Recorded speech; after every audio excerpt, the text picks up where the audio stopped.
We are here doing a short interview with Laddi Quintanilla.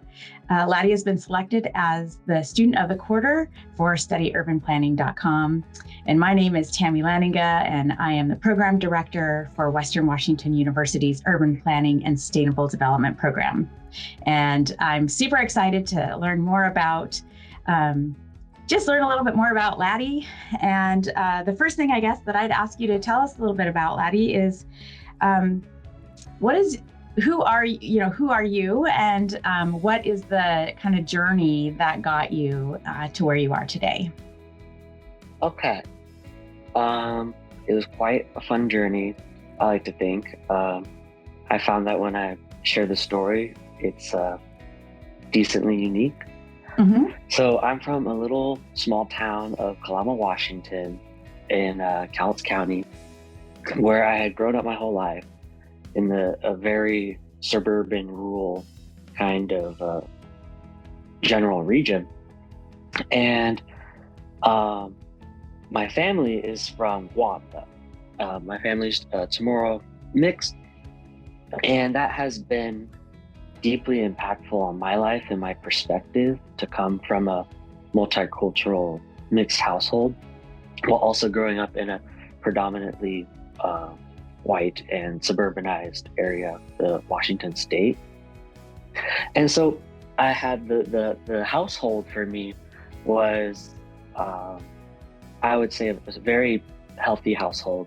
I think that I was raised up by brilliant parental figures who instilled very, very foundational values in me about respect for others, caring for others, trying to understand what are the right things that I should be doing in the world on like a personal and greater level. And I had to cross that with my everyday life of experiencing the world and feeling that a lot of things were off. I found that from a young age, there were many moments where things never seemed quite right. And the most relevant of, I think, those kind of revelations was the people unhoused, and this just what seemed like a totally ludicrous commitment to auto infrastructure and just waves of concrete, and then concrete empty lots, and then eventually you'll find yourself in the luxurious downtowns. And I was like, this is crazy. I'm honestly just so concerned with the what we have allowed much of our spaces to become, especially knowing how I would say great the everyday person is at kind of building their own community or building their own relationships, but I wasn't seeing the health and the humanity of each other reflected in our spatial environment. And so I took that concern, and it sat with me for some years. But maybe I'm going too far.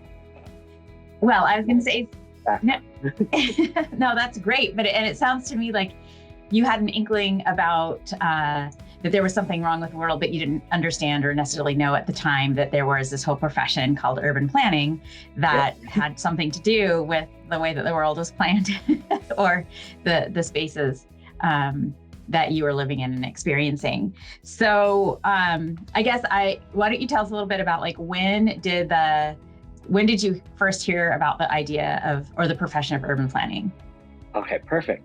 So I have those concerns, and then I have these values, these like life values instilled in me by my family and my friends and other people who I respected. And I was really curious about like, okay, well, how can I be a part of changing this for the better, or being a part of highlighting the alternatives? And of course, the classic track out of high school is time to go to college, and it's time to find some kind of discipline of knowledge. And I was looking at sociology and I was like, okay, they have a pretty great grasp on understanding the world. And I really want to understand the world of people. But I was just eager enough to know that I didn't want to commit my time to understanding. I really wanted to get behind the decision making aspects of what has occurred, because that's really all the things that we can observe come from a lineage of decisions, great and small decisions that have led to this moment. So I'm like, okay, sociology, you understand things, and I love that about sociology. But I also want to look at political science. And I was like, whoa, this is kind of the discipline of making decisions in a way. And not to harp on political science, but it seemed like the discipline of political science was producing a lot of students who wanted to join politics or be a part of politics. And I actually did not have too much appeal in that myself. I was like, well, if I can have a good head on my shoulders, if I can understand the world pretty decently, and I can get behind the good decisions that can be made, what about the actually the doing it, the application, the getting things done? And as I'm scrolling through all these programs from all these colleges, Western Washington University's urban planning just was right there on my phone. I never knew that was a degree. I had not even thought of it as a profession. And I realized that it was that there was definitely an opportunity to cross this kind of urban studies and urban sociology with politics and economics and decision making. And urban planning just seemed like this perfect crossroads. Do you want to know why I picked the UEPP's urban planning program? Yeah, well, I guess it sounds like you found Western through your scrolling and your college search, but how did you know that Western was going to be the right fit for you and our program in particular? Exactly, because I had found Western urban planning, but I still looked at other urban planning programs around. I looked at UW, and I even looked out of state. And genuinely, upon reviewing all these different programs, Western's was genuinely competitive. There was all these different topics. I loved the selection of specialization. I was immediately drawn to courses like Settler Cities or Native American planning. And it being one of 16 accredited undergrad urban planning programs, I was blown away, by the rigor that this program could offer. And so I was like, okay, well, I visited Western, and Western seemed like a nice school. Urban planning sounds like a very noble profession.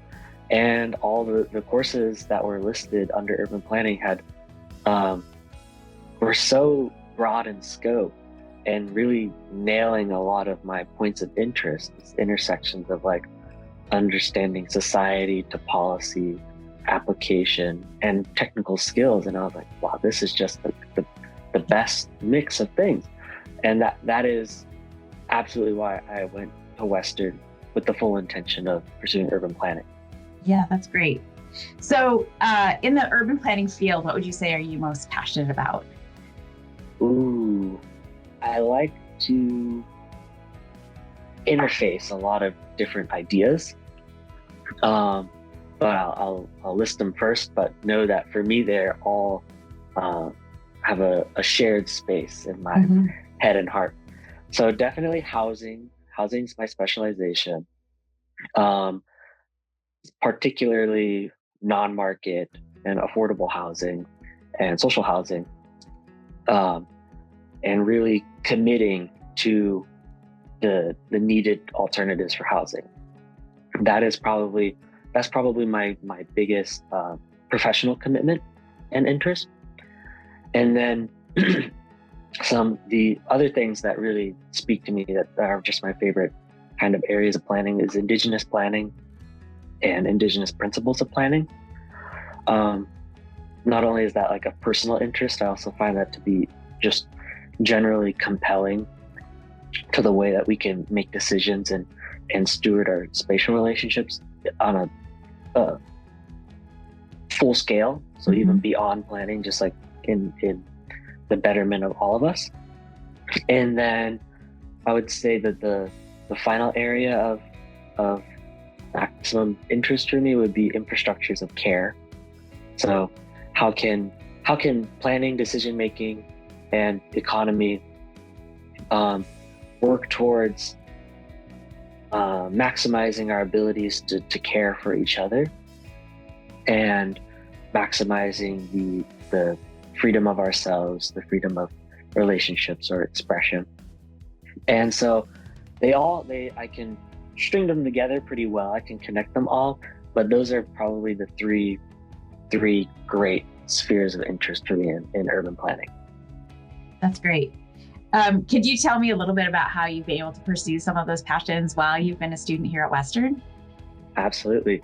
I definitely committed to my housing specialization pretty early on. In our quantitative methods course, we were studying the state of housing in Washington and looking at all these different ACS data and mapping out affordability metrics for the last 20 or so years.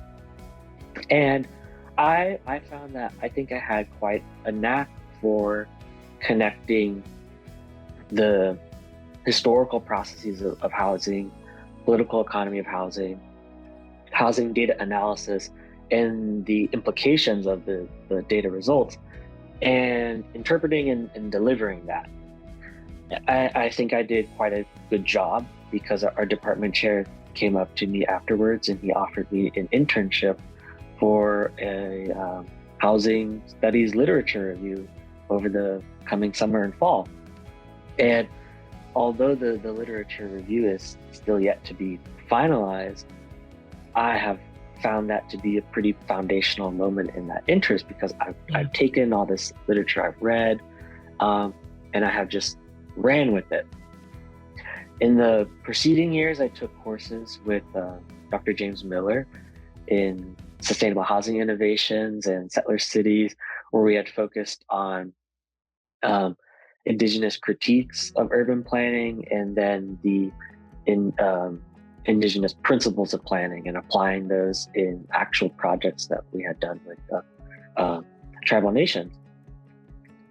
Totally sealed that interest for me. I was deeply inspired, and probably some of my favorite courses were in areas of indigenous planning. And then for infrastructures of care, it was actually really fun. I mainly do that sort of studying with the sociology department in my data analysis certificate.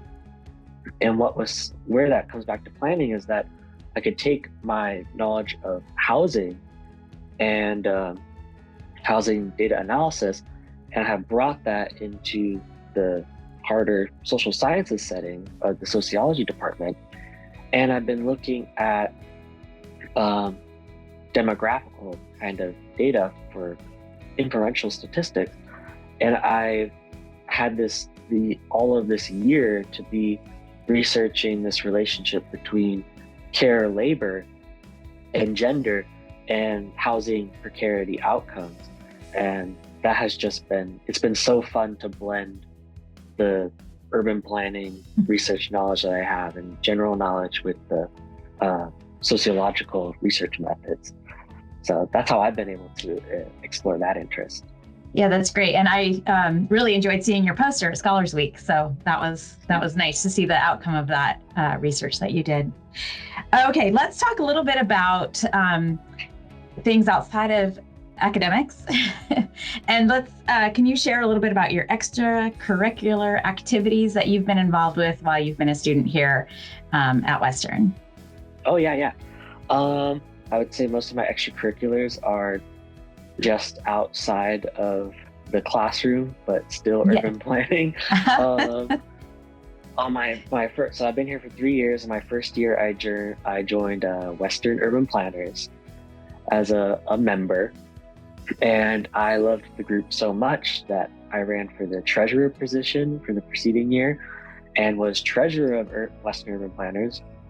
I helped us get to the APA Washington, I believe 2024 in Bellevue, Washington. So I was in charge of tracking our financing then, while also helping host club events. But I was mostly kind of like in the Excel sheets. The other officers were the ones really organizing things that year. I also helped us track and apply our finances for National Planning Conference in 2025 in Denver, Washington.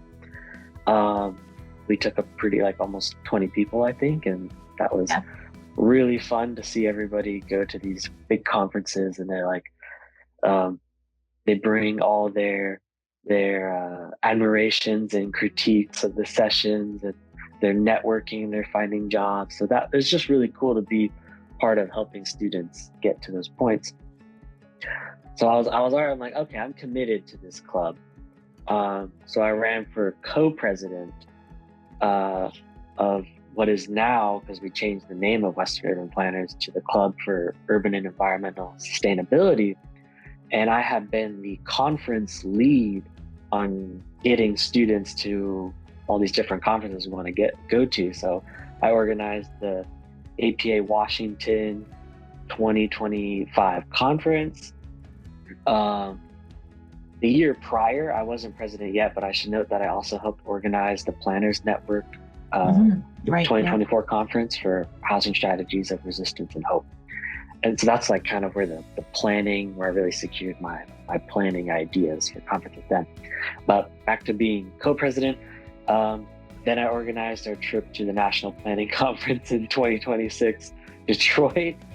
And then I was mostly leading the way for the Planners Network Conference in Toronto, which just occurred this last March or April.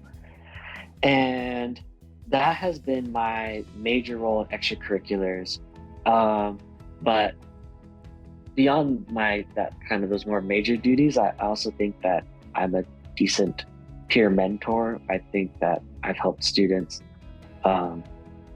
with the simple things like, okay, what's your class schedule? I can help with this. And I know all the classes, I've committed them to memory. But then also the helping with coursework, or helping others think through what they maybe want to do or what they're really passionate about. I think that these are quite precarious times.